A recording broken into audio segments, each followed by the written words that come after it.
L'Ouganda et la Tanzanie ont signé un protocole d'accord sur la coopération et la sécurité de l'oléoduc. Cet accord met en avant la nécessité de conclure le cadre de coopération en matière de défense et de sécurité entre les deux pays sur l'opérationnalisation du comité de sécurité intergouvernemental pour le projet d'oléoduc de pétrole brut d'Afrique de l'Est. Les deux pays entendent mettre fin au terrorisme dans la sous-région, au trafic illicite d'armes, à la cybersécurité.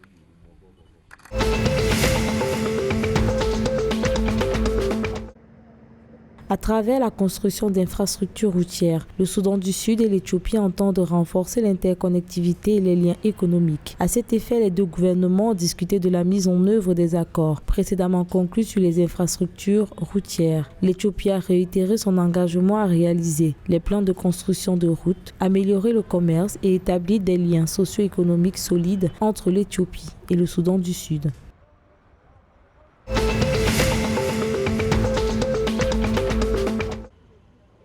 En Tanzanie, le gouvernement envisage de multiplier par près de 12 le nombre de grandes industries d'ici 2025 grâce à la mise en œuvre d'un nouveau programme industriel qui devrait employer directement 100 000 personnes. Selon le ministère de l'Industrie, la Tanzanie compte 618 industries à grande échelle, mais seules 41 d'entre elles peuvent employer plus de 500 personnes chacune. Grâce à une société chinoise, 3 milliards de dollars vont être investis dans l'industrie dans la région côtière.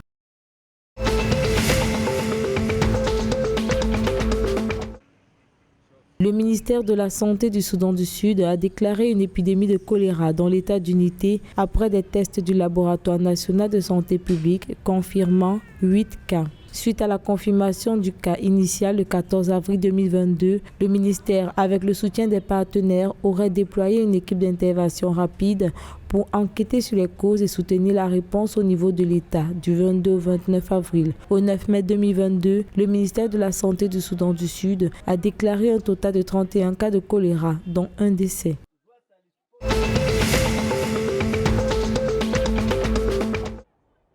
Afin d'attirer davantage de touristes locaux et étrangers, le ministère kényan du Tourisme a mis en étude des moyens pour réorganiser et augmenter les opportunités touristiques dans de nombreux parcs nationaux et réserves de chasse du pays. En effet, plusieurs sites à grand potentiel touristique restent inexploités. Aussi, des collectes de fonds vont être organisées pour réorganiser le parc national du Mont Kényan par exemple, le but étant de revenir aux années précédentes la Covid-19, au cours desquelles le secteur touristique a grandement contribué au produit intérieur brut du Kenya.